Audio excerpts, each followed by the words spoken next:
Alright, yun. Hangkol TV ang inyong lingkod. Nagbabalik ulit tayo rito. Magandang gabi po sa inyo dyan at magandang umaga, tanghali at gabi kung saan man kayong bansa ngayon. Mga OFW, kumusta po kayo dyan? Sana po ay nasa mabuting kalagayan kayo mga ma'am, sir. Ayay ka, another bilyonaryong sponsors nakuha ng TVJ. Ayay ka, totoo kaya to? Sex bomb, ginulat ang lahat. Ayay ka. At TVJ inutusan ng tape defense.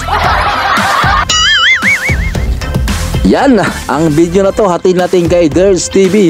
Kung hindi pa kayo nakasubscribe, i-subscribe nyo na po si Ders TV. Nasa description lang po ang kanyang channel. At kung kayo pala ay bago sa ating channel, iniimbitahan ko po kayong i-subscribe ang ating channel. Huwag kalimutan mag-like at pahit na rin tayo sa ating notification bell para ma-update kayo tuwing tayo ay mag-upload. Ayun. Wala na po tayong patubig-tubig pa. Silipin na natin to. Baka masilip pa to ng iba. Ay, pasok! E80 naman ang ating pag-uusapan sa update natin na ito. At bago natin talakayin ang mga nasa headline natin, ay batiin muna natin ang isang maligayang kaarawan, si Paulo Ballesteros. Happy birthday! Kaarawan niya po ngayon at ang E80 family ay nag-celebrate neto kanina. Katunayan niyan ay may pa-cake sila kay Paulo Ballesteros. Present ang unika iha po ni Paulo na si Kira. Talaga namang ang E80 family, pinahalagahan po ang bawat host nila. Pantay-pantay po ang treatment ng bawat isa sa kanila kaya hindi magkakainggitan. Pag ang TV5 po ay may pagbati din dito kay Paulo Ballesteros. At ayon nga po sa kanila, happiest birthday to our queen and our hashtag legit Tabarkads, Pochoy. We're wishing you all the best, biggest success to your amazing career, and thank you sa pagpapasaya ng bawat kapatid. Have a blessed queen. Sama-samang pagbati mula sa Kapatid Insider. So muli, happy birthday Paulo Ballesteros at wala kaming ibang hiling kundi maayos na kalusugan and syempre masaganang pamumuhay. Samantalang narito naman ang online viewers ng E80 kanina sa YouTube lang po ito. So sa TVJ na YouTube channel, meron pong 52k watching as of 12:51 PM po ito. At sa TV5 Philippines naman ay merong 38k watching. Total of 90k online viewers sa YouTube pa lang po yan. Habang sa Twitter naman ay trending ang hashtag legit Tabarkads. At itong si Maine Mendoza na merong 1,274 na posts. Araw-araw silang trending at pinag-uusapan sa Twitter. Isang patunay na talaga namang sila yung number one noontime show sa ating bansa.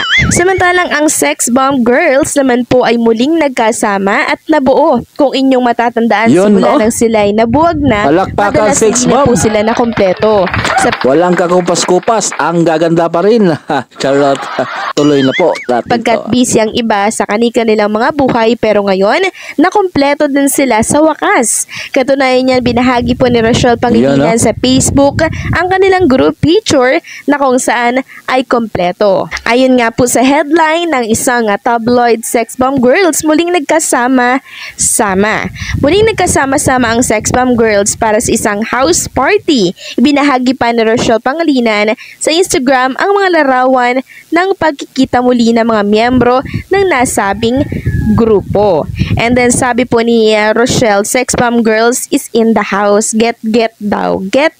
And then meron siyang binahagi na picture. So ayan, makikita nyo po dyan na talaga namang kompleto sila and napakasaya po nila na sila ay muling nagkasama.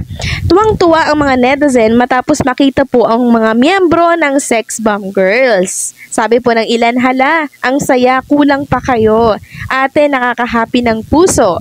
Ang saya, nagwawala ang inner sex bomb self ko pag nakikita ko kayong kasama. Kabilang sa mga dumalo sa nasabing party ay sina Sunshine Garcia, Isi Trazona, Cheche Tolentino, Weng Ibarra, Sandy Tolentino, Shane Ignacio, Maika Bautista, May Acosta, Cynthia, Si Jopay, idol ko. Yachinko, and Mia Pangyarihan, Alas, Jopay. Aifa Medina, Monique Ikban at Allen Nera. Sumikat ang Sex Bomb Girls dahil sa kanilang paglabas sa Itbulaga at sa pag-arte sa afternoon drama series na Daisy 7. Yun. Samantalang kanina naman po ang Sugod Bahay ay may bago na namang dagdag na Sponsor. sponsors Agoy, sa Nor. Sugod Bahay. Palakpakan. So walang iba kundi po ang Norport Ayay ka. Groups. Katunayan yan ay namigay po sila sa E80 Studio na mga product ng Nor. Plus sa mga Billionaire bawat yun, nasusugod po malalaking ng Sugod kumpanya. Bahay, Ayan, may handog po na palakpakan. regalo ang Nor.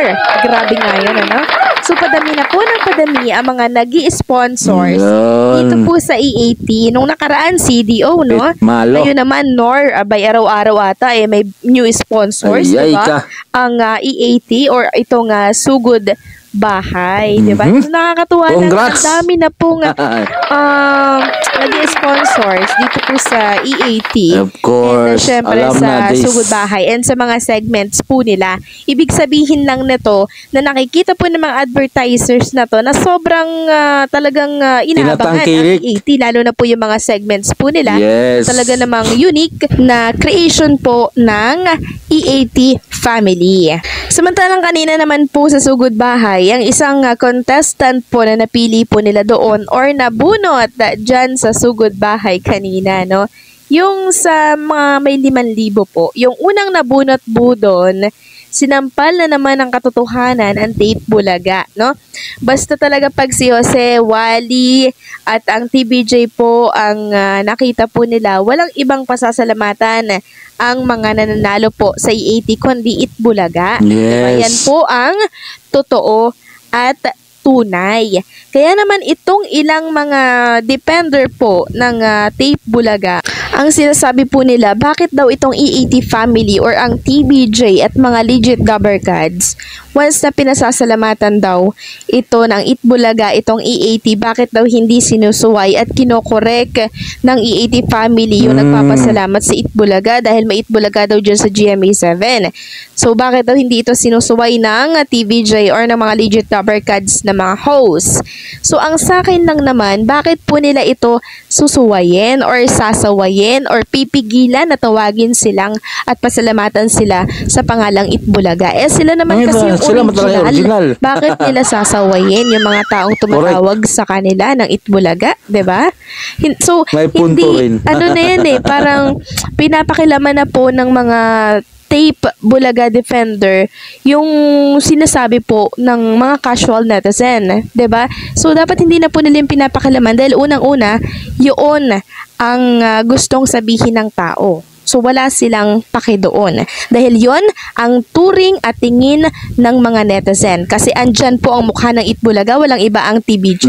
Kaya yes. sino sila para ito ay hadlangan Correct. at pangunahan na dapat ay sinusuway yung mga ganitong tumatawag ng Itbulaga sa E80. So maling-mali po yun. Huwag nating papakialaman kung ang tawag ng mga taong nananalo dyan sa E80 ay Itbulaga. No? Dahil unang-una sila talaga ang tunay na mukha ng Itbulaga. So narito po yung video na kung saan ay binanggitan naman po ng isang nanalo dyan sa Sugod Bahay ang Itbulaga. Maraming salamat din po. So ayan po, Walang loud and suway-suway clear. ba? Thank you po Itbulaga at paniguradong magngingit-ngit na naman sa Tambay. galit ang mga tape defender na bakit daw hindi sinusuway ng TBJ ang mga ganitong pangyayari. Natural, iba sila. Iba rin yung tape. Ay, yan ang totoo. Yung sa original, kaya hindi nga sinuway kasi original silang Itbulaga, di ba? Gusto mo bang kumita? Ayan na, may Mag-register sponsor na at si- mag-bet sa inyong mga paboritong sport Yes, league like nagsusugal. basketball, tulad ng NBA, PBA at marami pang iba. Continuous lang ang pagbibigay ng bonus Lupit at mo, i-click mo lang ang link dears. na nakapin sa comment section nitong video. Ay. At gamitin ang code na DERSTV para makuha mo ang inyong bonus. Ano na? Bet na. Ayun. But remember, bet responsibly. Yung mahilig lang sa gambling, Ayun, isa na namang panibagong ang ating panibagong reaction video ang ating pinanood at nasaksihan natin ang bagong bilyonaryong sponsor nasa TVG na. Congrats! Ayun, kung hindi pa kayo nakasubscribe kay Dears TV, isubscribe nyo na po si Dears TV. Nasa description lang po ang kanyang channel. At huwag natin kalimutan ating channel. Paki-subscribe, pahit na rin sa ating notification bell para ma-update kayo tuwing tayo ay mag-upload. And guys, hanggang sa muli, mabuhay po kayo, Uncle TV. Babosh!